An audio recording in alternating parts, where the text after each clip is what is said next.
All right, everyone, welcome back into another props video. Give me a touch on the top prop bets in the NBA today. Also, it's Flex Friday, so we'll be giving you guys a Flex Friday slate for that.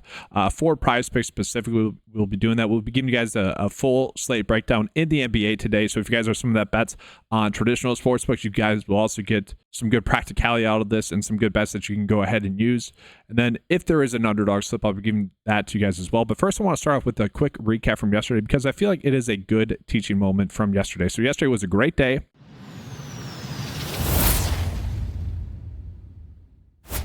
As hopefully most of you guys know. But the reason why I'm calling out the recap is, typically I don't like to give a recap at, all the time. Like if there's a bad day, I don't want that to create bias for people to say, oh, this guy doesn't know crap, or something like that, or vice versa, where we have like a good day or two good days in a row like we've had here. I don't want that to create like the wrong bias there as well, where people are like, this guy's amazing, like we're going to be guaranteed to profit. I don't like to do that, guys. You guys know, if you guys have been following the channel, this is a good long-term strategy that I like to call out. Like, there's going to be good days, there's going to be bad days, which is part of the point of this here as well. How do we have good days and bad days? How do we know that we're going to be profitable in the long term? Well, a lot of what we do is going to be based off of what Vegas sees happening and making educated decisions from that. And this is all calculated. We know just what lines we have to be chasing to have a good long-term advantage on PrizePicks or Underdog. That does not always happen for single game slates. In the NBA, I know this is an NBA video, but it applies to NBA as well. Some days we're just limited with the bets that we can have and that are going to be good bets. Now, that wasn't the case. If you guys watched the PrizePicks specific bet slip video yesterday, very good day yesterday in college basketball, in NBA as well. Overall, on the day, ended up going 14 for 18, 10 plus units of profit, 6 for 8 in the NBA as well. So, pretty strong day across the board. But the point I want to bring up is on Sunday night, it wasn't a good night. Now, the reason why that is because Vegas completely got the game totally wrong. And yeah, you would argue the snow played a factor into that. Monday night, the same thing. Vegas was completely wrong about the night. So kind of the bets that we're going to be on in a single game slate just didn't work out. Where yesterday, Vegas was completely correct about how the game would go. High scoring game, 3-point spread, 3.5 point spread is what they had it at. And so with that, we were able to make good educated bets based off of that. Now, these were not all the best expected value bets on Underdog or PrizePicks. And I made that clear. I thought this was a more traditional sportsbook bet anyways, which actually would have paid out more. That's why I like to make that distinction.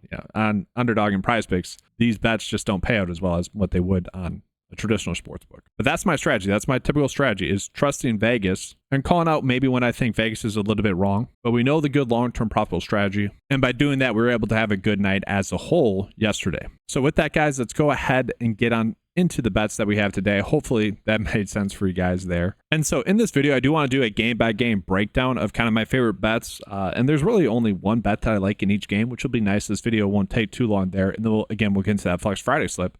But looking at it, guys, this Orlando versus Philly game, it's a 3.5 point spread, so it's supposed to be decently high scoring.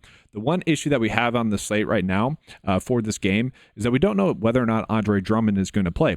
If he does play, that does change the likelihood for Yabu, someone that we're going to be on, or that I'm going to recommend as a bet. If Drummond plays, that does drastically hurt the likelihood for Yabu to go out and have a good game. Now, I currently like him to get over 6.5 rebounds, which is one of the better bets that I see on the board today. If you look at his last few games, obviously he's been able to get the over there. Now, this is a difficult matchup against Orlando. Sure, he was able to get 8 rebounds in the last game against Orlando, but with the chance of Andre Drummond playing, that is going to hurt him. Now, I do want to call out that his line here for rebounds is the under is favorited. So this would not be the best PrizePicks or Underdog bet. This would be a good traditional sportsbook bet there. But I do think it's a decent bet there. Again, if we get the news that we need, which is Andre Drummond to sit, he should be able to get the over. And if you look at all the other data points that are coming in on him, like Orlando's very good DVP-wise. They're like the third best team in terms of opponents' rebounds. But we look at Yabu, he averages 9.1 rebounds per 36 with Andre Drummond off the court. And he's projected to get 31 minutes. That might be a little bit too low. That might be a little bit conservative. That might be, thinking that Drummond could play. But still, if you guys are someone that's betting on a more traditional sportsbook bet, I think that bet is going to be a little bit more worthwhile there. So with that, let's go ahead and jump on into this next game. We got the Lakers versus Atlanta. Now, LeBron is currently questionable. Basically, the whole Lakers team is questionable. I think most of them are going to play. Austin Reeves still out, though. I don't mind like D'Angelo Russell to have a good game to potentially get his over points. I think it's at like 17.5 or 15.5. Either way, I like the over, but it does feel like we're forcing a little bit. He can be a little bit streaky. I don't necessarily need to go out of my way to target him. The player that I'm fine going back to would be Jalen Johnson. I don't really get the lines on him that we've been getting. He has been crushing, especially in games that are close. This is a 5-point spread. He should be able to have the minutes and he should be able to have a productive game. And with him, it's all about finding like where are we getting the best bet. We're going to see his points and rebounds here on PrizePicks and Underdog is set at 29.5. That might be a little bit too high, but I think I like the over rebounds and assists of 14. All the data points tell us that it's going to be pretty close, but they are slightly favoring the over. Projection day likes them at 4.53. The Vegas minutes projection, which is taking his average minutes and then taking the Vegas line that we have and then timesing that by his projected minutes. And that's right on par there. He is projected to get the minutes again, close scoring game, pretty high scoring game as well. And he is someone that has been consistently getting this over, having a 59% hit rate with this. So I'm happy to go back to Jalen Johnson here. I think that's a good bet that we have. Again, more of a traditional sportsbook bet there with only a 50% likelihood to hit. So not a massive edge there, but still not terrible. If you guys wanted to use that on PrizePicks, you could end up doing that. Let's go ahead and jump on into this next game. So this next game, we'll go with the Pacers versus the Bulls. And the biggest piece of news that we need in this game is going to be whether Andrew Nembhard plays or not. He is currently questionable. And this was led into a bet that I called out the previous slate, which was Benedict Mathurin to get under his 19.5 points. And so with Andrew Nembhard back, we have seen Benedict Mathurin take a slight hit in his role. Now he does average 19.9 points per 36 with Andrew Nembhard off the court. And so with Nembhard currently questionable in this game, Mathurin could easily get his over here. Now he has been struggling lately, but through and through, he could still hit this even if Andrew Nembhard does end up sitting because he has been playing poorly. He has a 32% hit rate on the season, and actually against the Chicago Bulls, only a 17% hit rate as well. Now we're going to see that this is about a 50-50 split, and we are going to see his projected to get a little bit more minutes than what he typically does average as well. This matchup should be a good matchup for him as well going against the Bulls, so it's definitely interesting that he has struggled against them in the past. And so again, we are trying to gain an edge here by Andrew Nembhard playing. He averages one less point per 36 with Andrew Nembhard on the court, which is pretty massive when we're looking at this line.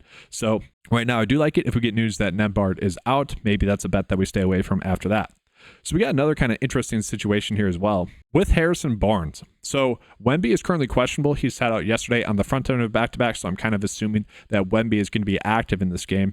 They're going against the Kings, and it's a pretty high-scoring game as well. They're 227.5, 5-point spread, so it should be a close game. We're not too worried about blowouts or anything there. Again, going back to my point earlier, guys, sometimes Vegas is just completely wrong about how a game goes, which drastically changes the outcome of a bet that we might be on. With Barnes, though, with Wemby on the court, Barnes, it has some weird stats. So with Wemby on the court, he actually averages 1.9 less rebounds per 36. But with Wemby on the court, he also averages 1.2 more points, assists per 36 as well. And so obviously, PrizePicks is saying, all right, this is clearly a line in which we cannot give a proper line on because of those weird stats. That's how I'm reading this. And so if we're going to want to bet on Harrison Barnes, we'd probably have to do it here on Underdog, where we are seeing he has gained some weird lines. So honestly, I don't mind either of these for him to get over 1.5 assists or to get under 3.5 rebounds, specifically because they're plus bets. They're not likely bets. And so with that, we are getting rewarded for this bet if it does end up hitting, if that the data points end up still being true. Now, he is someone that's not even getting 36 minutes as well. And so he does average more rebounds per 36, just in general, just as an FYI, it's like 5. But again, with Wemby on the court, it goes down by like 2 rebounds. And so if he still gets around 20, 25 minutes, taking 10 minutes away from him, I do think there's a good chance that he only gets to 3 rebounds. It'll be tight, it'll be a sweat. But overall, I think that's going to be a solid bet for us to go out and chase. Now, real quickly, I do want to bring up the Milwaukee versus Boston game. I don't see a bet in this game that I like. To me, guys, healthy, these are the 2 best teams in the league. And I say healthy because we just really haven't seen the Bucks be healthy in a long time, be fully healthy. Chris Middleton is going to be back in this game, but we don't know how many minutes he's truly going to play. Chris Middleton has obviously had a long injury history now over the past 3 years, been very annoying as a Bucks fan. But we do expect him to be limited in this game. Just how limited will he be? Will it be 15 minutes, 20 minutes? Will it be 25 minutes? We don't know that just yet as I'm recording this. That could change our likelihood of being on him. I know his PRA line was set at 15.5. He could easily crush that over, depending on the minutes that he gets. But without that confirmation, I don't want to encourage a bet. And we just don't know how this version of the Bucks are going to play with Middleton on the court, with Giannis and with Lillard there. And then Boston, To me, guys, Boston is always a little bit of a guessing game. And now we got Porzingis questionable. We got Al Horford questionable, and even Tatum questionable. So to me, it's just a stay away right now. Maybe later on in the day, we'll get some better bets. So let's go ahead and jump on into this Minnesota versus Golden State game. And so the only bet that I could truly find that I somewhat liked in this game was actually looking at Rudy Gobert in this game, and probably just his over rebounds. So we're going to see on the season, he does average 11.1 rebounds on the season. And there are some games in which he does see over 36 minutes, which is obviously really nice. And this is a game that could lead to that. Okay, it's going to be a close scoring game, or it's supposed to be, like a 1-point spread. You have the Timberwolves coming in off of 2 games in which they have blown out teams. So in a weird way, I think the Stars are going to be a little bit hungry to go out and have a good game. And again, this is going to be another bet where it's basically a 50-50 split. So, not necessarily the best bet on PrizePicks or Underdog for that matter. More of a traditional sportsbook bet. We see his minutes projected closer to 35, so I think that will help out his likely to get the over. And it is the matchup with the Golden State Warriors that I do like here for Gobert. So this is the easiest matchup for opposing bigs in terms of rebounds. Okay, they give up 16.6 rebounds per game to centers. Now, on the season, Rudy Gobert only has a 43% hit rate of this, but throughout, or in this matchup, he has a 71% hit rate. So not terrible there as well. It'll be tight. I don't think this is one that we need to go crazy with. Like, if it hits, he'll probably just get 12 rebounds for us.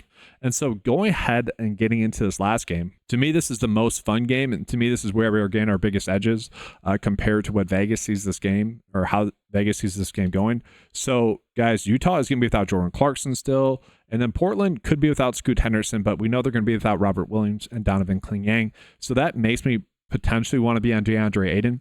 But I do want to call it that. The bets I'm going to recommend here are only bets that I would want to do in like a game stack scenario. But let's get into it. So like with Jordan Clarkson off the court, we know that Keontae George is someone that does benefit there. Keontae George is someone that averages 18 points per 36 with him off the court. He averages 6.9 assists per 36 with him off the court. So we probably want to be looking at more of the assist prop bet. If you guys are someone that wants to use one of these bets on PrizePicks or Underdog, at least that one has a 53% likelihood to hit. It's not exactly that 54% likelihood to hit that we want, but still not a bad bet there. But really all the bets across the board are pretty decent here for Keontae George. So I do think that using him in a game stack, again, PrizePicks and Underdog, this is the nice part about it. They are not adjusting the payout when bets like this correlate. And so if we're doing a game stack, if we're betting on the game staying close, I don't mind the idea of being on Keontae George. We could also be on Colin Sexton as well, guys. Colin Sexton is someone that benefits with Jordan Clarkson off the court. He averages 22 points per 36, 3 rebounds, 4.5 assists, and 33 fantasy points per 36. Do want to call it not likely to get 36 minutes here. Keontae George is someone that could. Colin Sexton probably going to get closer to 30 minutes. But even if he gets that, I do like the chances of him being able to get his overs for PRA, for points. Just in general, I think that those are going to be strong bets there. And then even we could go down to John Collins. I like all of his overs, and the data does as well. Again, more 50-50s for these, but again, if we're stacking this game, I think there's a good chance John Collins continues to have a good game.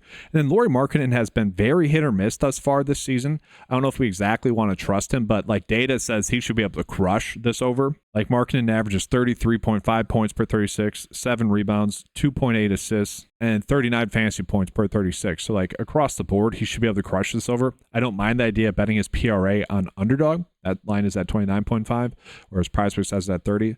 But he has been hit or miss. Like if I was trying to do like a 6-slip stack, I could get there with him. But I don't know if we need to go crazy with that. And then specifically on PrizePicks, I do like Kamara to get over 9 points in this game against Utah. He has a pretty darn good hit rate on this bet on the season, 72% hit rate, 75% against Utah. And he is someone that has been playing better recently. And that's more or less what it is, but it also is based off of the game. If the game stays close, I think there's a higher chance that it gets to closer to like 32 minutes. It's a 2.5-point spread, decently high-scoring game, good matchup for both teams. Both teams should be able to feast. He has been someone that has been playing pretty darn well recently as well. Okay, so in 4 out of the past 5 games, 9, 17, 11, 8, and 10. So again, given the fact that this game has a good chance to stay close, I think that gives us a likelier chance for him to get the minutes, thus be able to get this over. Now, after that, I kind of like some in Portland. Like Aiden could be on, Jeremy Grant we could be on. It does feel like a little bit of a guessing game from that point to the point where I might just go Kamara, but I could be at like DeAndre Ayton should be able to feast in this matchup. Just don't know if I exactly trust it. All right, guys. So real quickly, I do want to show you guys my favorite underdog bets. This is not exactly my like bet of the day, but these are the bets in which I do think if you're betting on more traditional bets or sports books, I think these are good bets. Again, I do like the idea of stacking these two together. I think that'll correlate decently well. And then I've already mentioned all these bets in detail, why I like them. And then these are the two that I like on PrizePicks a little bit better here. Now, I'm not saying you need to use these on PrizePicks or Underdog. These are just kind of examples there. Like if you do like any of these and you want to use them on PrizePicks or Underdog, you can. But let's go ahead and get into my favorite bets then on the day for our Flex Friday slips. So first and foremost, guys, if you are unfamiliar with what Flex Friday is, each Friday PrizePicks will give you guys kind of protected picks, sometimes $5. I think it goes up to like $30, maybe $35 for the protected pick slips. And so just take advantage of that, guys. Like you're not losing out on money. You can only gain money doing this. And if you guys do, and you guys have never signed up for PrizePicks before, use the promo code the number 9TO5. They'll give you guys $50 instantly when you use your first $5. So it's a very good promo code, and that does help out the channel a decent amount there. And so I do want to get into college football bets specifically because we are getting several pretty darn good bets on paper for college football today as well. Definitely interesting here, the amount of decent bets that we have, specifically with the fantasy score lines. Now, a lot of them, like Genti, is definitely based off of touchdowns. We've seen games where he's been favored to get like 2 touchdowns. And then when he only gets 1, he drastically doesn't get his over. And I think that's what's going on here. Like if he scores 2 touchdowns, we look at the average sportsbook line here. Just add that up. If he scores another touchdown, he gets to 31. And so that's very much what this is predicated on, but not likely that you score that many touchdowns. But if we are betting on this, guys, we want to bet on it on Underdog. So this is adjusted for Underdog scoring of full point PPR versus half point PPR. Thankfully for Genti, he's not someone that typically scores a lot of touchdowns, gets a lot of receptions. He does score a lot of touchdowns. Much better bet on Underdog there. So I want to call it a very good bet there. And then continuing on, like we got Hughes for under his fantasy score. We got Matt Lauder. I feel like I said that in my head. I said that differently, but I feel like that came out the exact same way 3 straight times there. Anyways, over 3.5 receptions. That's a good EV bet that we have. Just plenty of great bets here for college football, and hopefully those hit. Going to be tough to pass up on those. Those are all pretty solid bets there. Let's go ahead and jump on into college basketball. It's been a little bit of a sweet spot for us lately. Not getting any good fantasy score prop bets popping up just yet, or really good any EV bets popping up here as well. After yesterday, where it was a very good day college basketball wise. We had a middling bet, which I mentioned I really liked on PrizePicks Underdog to potentially use. That ended up fully hitting on Underdog. No middle hit, but 1+ unit there. Then there's a game stack that I mentioned we could run out. The top 4 bets all went 4 for 4. Very nice there, college basketball wise. We do not have that today, which is kind of unfortunate, but can't be too picky there. Then NFL wise, nothing too crazy at the moment, so no big edges there. We'll jump back into NBA. The best one here is actually Yabu to get under 54 fantasy score. So not I guess the biggest fan of that there. Where this is like, all right, if you think Andre Drummond's going to play, bet it's under fantasy score. If you think Andre Drummond's going to sit, then that over 6.5 rebounds, a little bit more intriguing. But the reason why the under is being favored here, I think is pretty clear. The matchup with Orlando is a difficult matchup. We are seeing that the day does decently like D'Angelo Russell to get over 29.5 for his fantasy score. Again, I think that's a pretty good matchup. I mentioned I did like his over points. That heavily correlates there. It's a good matchup. I don't mind getting that over. And then I don't like seeing this after I just recommended him to get over 9 points. And honestly, like traditional sportsbook wise, I think that's a better bet. Just bet him over 1.53s. That would correlate with him getting over 9 points as well there. All right, guys, so we're about to get into the 9-5 bet of the day. Do just remind you guys of the promo code that's currently going on the website. Use promo code Keep Cash, getting 20% off your first 9-5 month membership. Turn that $10 membership into $8 for the first month. And then do want to call it the Underdog promo code that's currently going on. 50% deposit match up to $2,000. So if you guys deposit $2,000, you get $1,000 back. Obviously, I think a more scalable thing for most people would be like $200, you get $100 back. Like, very good. Take advantage of that. And so we jump on into the 9-5 bet of the day here on Underdog. What you guys are going to see is it's mostly a bet of the day, mostly for tomorrow because of the edges that we are currently getting in college football. Now, I do plan on doing a college football video, but these are the best bets that we currently have on Underdog here. Jaylen Brown will probably get bumped by the time most of you guys are watching this. The data gives it a 55% for the over to hit, so I'm expecting that. But still, not like if it's bumped to like 9.5, still not terrible, but a solid bet there. And then here is what I'm looking at for the 9 to 5 bet of the day here for our Flex Friday slip. Promise the Flex Friday slip, and this is what we're looking at here. So the Genty bet, I do want to call it not a bad bet on PrizePicks. If you guys don't have, I mean, I don't know. It just bet it on an Underdog. Sign up for Underdog and bet it there. Like if you like the data there, Underdog's line is higher than PrizePicks. That should never be the case because PrizePicks is full point PPR. Underdog has it at like, I forget what it was, like 33.5. PrizePicks has it at 30. That should not be happening. And yes, his receptions is like 1. He's only going to get 1, but that should not be happening. Okay. I was going to say you could include that in here to make it a 6 slip bet, but it just makes more sense to get your exposure to that on Underdog. Looking at this, guys, I know I didn't pull up these fantasy score ones. These just popped up as I was finishing the video. Both pretty good bets. They're both, well, one's Javon Small is a 54% likelihood to get the over, and then Tucker Davies is like 53.9, but together I like that. We're just betting on that being a good game then both coexisting. And then I did go with Gorsan Yabu to get under his fantasy score. That was a bet that was popping up. Let's play Andre Drummond. Unless you guys are using the over rebounds, then don't. It really depends on there. And then I did want to stick with more Friday bets. I know people like that. I know people appreciate that a little bit more. So we're going with the over 3.5 receptions for Matt Lauder. Decent one there. And then Mekhi Hughes, that was the best bet that we had on the board to get under 18.5 for a fantasy score. I'm assuming that's due to him probably not being likely to score a touchdown. I would have to check, but 5 slip bet there. Pretty decent, guys. That's going to be all. Quick apologies for getting this video out later. I am trying to get NBA videos out the night before or really early on in the morning. It's my anniversary yesterday, and it was Green Bay Packers Day game on Thursday, so busy night last night. Wasn't able to get the video out in the morning, so apologies there, guys, but appreciate you guys being here. Make sure to give a like to the video, comment your guys' favorite prop bet. Feel free to share this to other people. That does help out the channel as well. Thank you guys for watching. Good luck with all your bets today, and as always, let's keep cashing.